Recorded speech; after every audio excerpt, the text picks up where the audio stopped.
Hey, everyone, and welcome back to Too Lazy to Read, Yeah, the podcast that, we do the reading so you don't have to. that's right.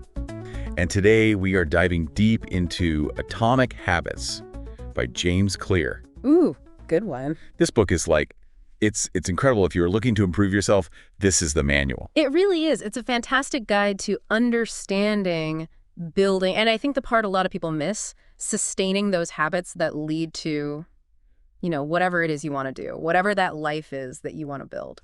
Exactly. And it's so interesting because James Clear himself, his story is so inspiring. He had this horrible accident in high school. Freak accident. Talk about a setback. Totally. It's almost hard to even call it a setback. This was life-changing. Yeah. Double vision, lost his sense of smell. He even needed help breathing for a while. And it was during that recovery, you'd think someone might just give up, right? Yeah. But that's when he kind of became obsessed with this idea of habits. Yeah, but not the ones we usually think about, not those huge overnight transformations. He was looking at those tiny little 1% improvements that you barely notice at first. Okay, so what kind of things are we talking about here? Well, think of it like, have you ever heard of the British cycling team? Vaguely. Okay, so they used to be the laughing stock of the cycling world. Really? Oh, yeah. And then this new coach, Dave Brailsford, comes in, right, with this kind of radical idea. He called it the aggregation of marginal gains. Yeah, okay. I have no idea what that means. Basically, he was like, what if we improve every little thing, even just by 1%? Cool. So everything, the bike tires, the athlete's sleep positions, you name it. Wow. And you know what? It actually worked. No way. Oh, yeah, they started winning like crazy, became total champions. That's amazing. It is, and that's what Atomic Habits is all about. It's about how the small changes, done consistently, they can lead to those huge wins in our own lives. Right. So it's like finding those little secret achievements in a video game that, unlock a whole new level. Exactly. And the book lays out this really clear framework for doing just that. Awesome. He calls them the 4 laws of behavior change. Okay, I'm intrigued. What's the first law? First one is make it obvious. And it starts with really understanding how habits actually work. Okay, break it down for me. So every habit has these 4 stages. There's the cue, the craving, the response, and then the reward. Okay, I think I'm following. So, if my cue to check Instagram is that little notification ding, Yeah. then the craving is that fear of missing out, what are people doing without me? Then the response is me grabbing my phone. Yeah. And the reward is, that hit of dopamine when I see something interesting. You got it. Okay, cool. I was starting to see how this works. But those cues, they can be sneaky. In what way? Well, James tells this story in the book. It's about a cashier who accidentally cut a customer's credit card in half. Yeah, because she was so used to, shredding those expired gift cards, it just became automatic. Oh, wow. That's a little scary, honestly. Imagine trying to explain that to your bank. Right. And it shows how powerful those unconscious habits can be. We do things without even realizing it. So how do we become more aware of those autopilot habits? Well, James suggests this technique. It sounds a little weird, but it's called pointing and calling. Pointing and calling. Like a kid's game. It does sound kind of silly, but it's based on this safety practice they use on Japanese railways. Huh, interesting. Yeah, the workers will actually point at things and call out commands to prevent errors. And the idea is you consciously call out your actions. If you're about to reach for another cookie, even though you're full, you'd actually say out loud, I'm about to reach for another cookie, even though I'm full. Oh, I get it. So you're basically forcing yourself to be aware of what you're doing in that moment. Exactly. It brings it from the subconscious to the conscious. That's actually pretty clever. So we've made it obvious, but how do we actually turn that awareness into, real change? Okay, so for that, we move on to something called implementation intentions. It's about getting super specific about when and where you're going to do a new habit. Okay, so instead of just saying, I'm going to exercise more, you'd say something like, after I finish my morning coffee, I'll do a 20-minute yoga routine in the living room. Exactly. It's like scheduling a meeting with yourself, but for a good habit. I like that. No more excuses. Right. And then there's habit stacking. This is all about piggybacking off of your existing routines. Okay, give me an example. So let's say every morning you brush your teeth. You could add a new habit right after I brush my teeth, I'll meditate for 2 minutes. You're using that existing habit as a trigger for the new one. Ah, that makes sense. It's like they become a package deal. Exactly. And it makes it so much easier to stick with those new habits. This is making so much sense. It reminds me of when I finally started flossing regularly. I just paired it with brushing my teeth, and boom, it became part of the routine. No more bleeding gums for me. That's great. See, it works. Okay, so we've made our habits obvious. What's the next step? Well, now it's time to make them attractive. And that's where dopamine comes in. Ooh, dopamine. The reason I can't resist scrolling TikTok for hours on end. Tell me more. Right. Dopamine, that feel-good chemical, it's powerful. And the key here is that it's not just about experiencing pleasure, it's about anticipating it. That's why things like junk food or video games are so hard to resist. They're designed to trigger those dopamine spikes. So how do we use that to our advantage? Yeah. How do we make healthy habits as tempting as a giant pizza? James has this brilliant strategy he calls temptation bundling. It's about linking something you want to do with something you need to do. Okay, I'm listening. Remember that guy who hacked his stationary bike to only play Netflix when he was pedaling at a certain speed? Oh, yeah. That was genius. Right. So maybe you only allow yourself to listen to your favorite podcast while you're working out. Ooh, I like that. It's like tricking your brain into looking forward to the workout. Exactly. You're making the thing you need to do become associated with something you actually enjoy doing. Okay, this is all starting to click. So we've made our habits obvious. We've made them attractive. What's next? Well, the third law is all about making things easy. I mean, who doesn't love easy? Right. And this taps into our natural tendency to choose the path of least resistance. Like, think about it. If something's hard, we're less likely to do it, right? Totally. If I have to drive across town to get to the gym, chances are I'm going to skip my workout. Exactly. So James talks about reducing the friction for good habits and increasing the friction for bad ones. Okay, so like if I want to read more, I put a book on my bedside table instead of my phone. Exactly. You're making it easier to pick up the book and harder to pick up the phone. Love it. Simple but effective. Right.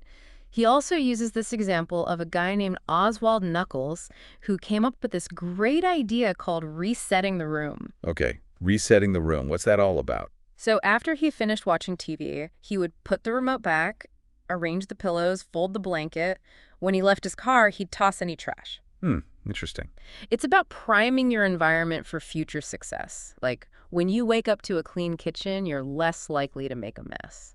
That's kind of like how I lay out my workout clothes the night before, so there's no decision making in the morning. Exactly. It removes that obstacle, that little bit of friction that might prevent you from doing it. So it's all about making it as effortless as possible to do the things that will pay off in the long run. Exactly. Make it easy on yourself. Now, what about that 2-minute rule he talks about? That one seemed almost too good to be true. I know, right?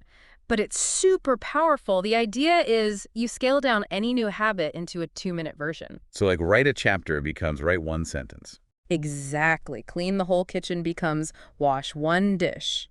The point is to make starting so easy that you can't say no. Like tricking your brain into getting started. Exactly. Because once you've taken that first step, it's so much easier to keep going. I love it. Momentum is everything. It really is. Okay, this is all making a lot of sense. Yeah. So we've made our new habits obvious, attractive, and easy. What's the final piece of the puzzle? Well, the fourth and final law is all about making those good habits stick, and that is make it satisfying. Okay, so make it satisfying. Makes sense. We're more likely to do things that feel good, but how do we make those, like, good habits that maybe don't have that instant payoff? How do we make those feel as good as those bad habits that, give us that quick hit of dopamine? Yeah, that's the big challenge, right? Totally. Well, one of the things James talks about is habit tracking. It's a way to make those long-term rewards a little bit more tangible. Okay, so like using a calendar to mark off every day I work out or something. Exactly. Or an app, or even just a notebook. Anything that works for you. The important thing is that you have a visual reminder of your progress. I can see that. I mean, I'm a very visual person, so I totally get that. It's like, when you see those X's piling up on the calendar, it's like, yes, I'm doing it. Right. It's a little bit like leveling up in a game. You get that sense of accomplishment, and it makes it harder to slip up without noticing. Yeah, because you don't want to break the streak. Exactly. And James actually talks about the salesman, Trent Dursman, who used this really simple but effective strategy. He called it the paperclip strategy. Paperclip strategy? Yeah, so every time he made a sales call, he would move a paperclip from one jar to another. Okay. So simple. But by the end of the day, he had this visual representation of all the work he had put in, and it was incredibly motivating. That's really cool. It's almost like having a scoreboard for your good habits. Exactly. It makes them feel real, you know? Yeah, totally. Yeah. But what about when when you mess up? Because life happens, right? We all slip up sometimes. Absolutely. And that's totally normal. But James emphasizes the importance of never missing twice. Hmm. Okay, so what do you mean by that? Well, if you miss one workout or meditation session, no big deal, it happens. But if you miss two in a row, you're starting to build a new habit, the habit of not doing the thing. Oh, I see. So it's like damage control. You got to contain the slip up before it turns into like a full-blown relapse. Exactly. And even those like quote unquote bad workouts or rushed meditation sessions, they're still valuable because they're maintaining that habit loop. Oh, so even if I only have time for a 5-minute workout, it's still better than nothing? Right. It's about showing up, even when you don't feel like it. Consistency is key. Got it. Yeah. But there's one potential downside to habit tracking that James mentions. Okay, what's that? Sometimes we can get so focused on the numbers, hitting those targets, that we lose sight of the bigger picture. Oh, yeah, like those people who, like, obsess over getting their 10,000 steps a day, even if it means, like, pacing around their living room at midnight. Exactly. It's what's known as Goodhart's law. When a measure becomes a target, it ceases to be a good measure. That's deep. So we need to use habit tracking as a tool, not as, like, the end goal in itself. Exactly. It's about using the data to inform your actions, not to dictate them. Okay, that makes a lot of sense. So we've talked about making those good habits satisfying.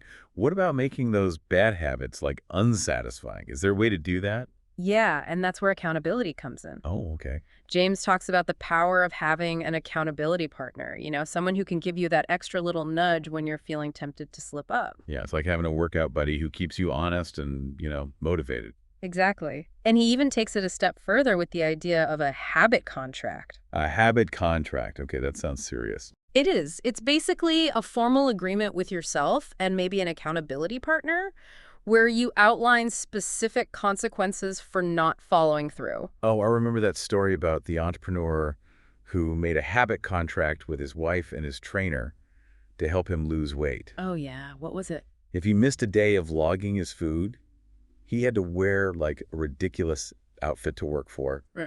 like the rest of the month. I think it was the whole quarter, wasn't it? Oh, even worse. That's hilarious. It definitely adds a layer of, seriousness. For sure. And even if you don't go that far with the whole, contract thing, just having someone to report to, it really does make a difference. It's true. No one wants to let down their accountability partner.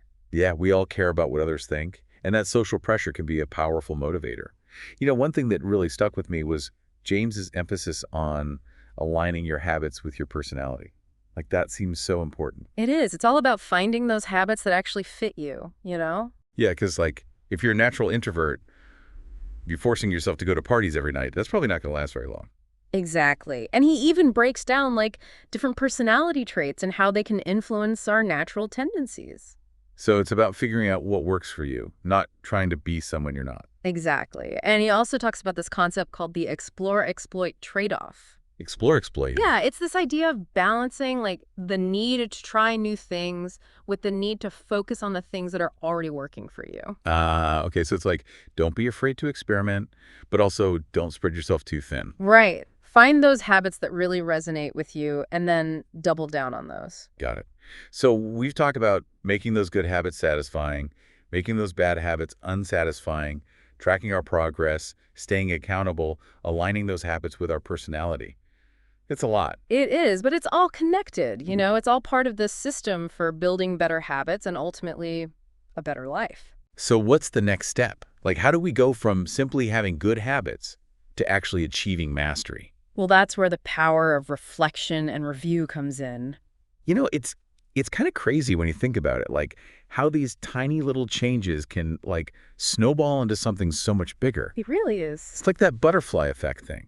Yeah. Like one tiny flap of its wings can set off a chain reaction that leads to like a hurricane on the other side of the world. Yeah.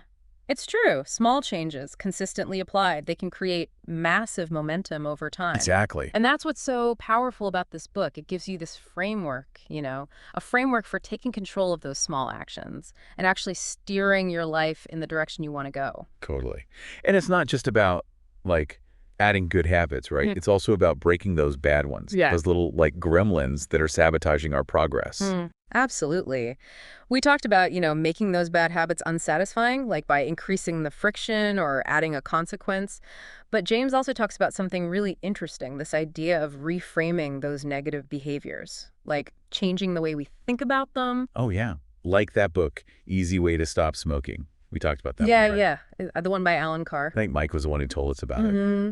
It's all about, like, reframing those cravings, helping smokers see that they don't actually enjoy smoking, Yeah. that it's not giving them any real benefit, Exactly. It's about shifting your mindset. like flipping the script. Yeah, from feeling like you're being deprived to feeling like you're gaining freedom.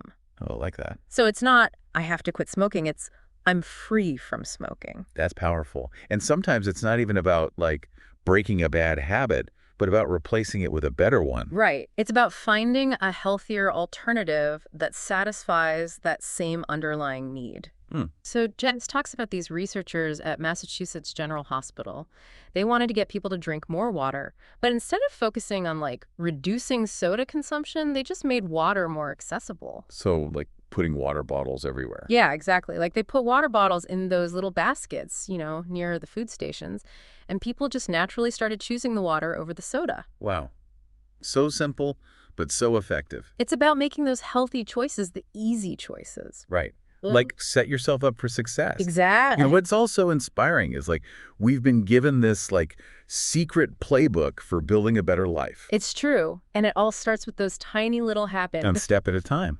Exactly. And remember, it's a journey, not a destination. There's always room for improvement, always something new to learn and master. Oh, for sure. And that's what makes it exciting, right? Like, Yeah. there's always that next level to unlock, Yeah. that next challenge to conquer. Well, this has been an awesome deep dive into Atomic Habits by James Clear. Thank you so much for joining us and sharing your insights. It's been a pleasure. And to our listeners, if you want to learn even more, be sure to check out the full book. It's packed with so much great stuff. Yeah, and don't forget to follow our podcast for more deep dives into books that can help you, level up your life. Yes, level up. All right, until next time, keep those atomic habits rolling. See you next time.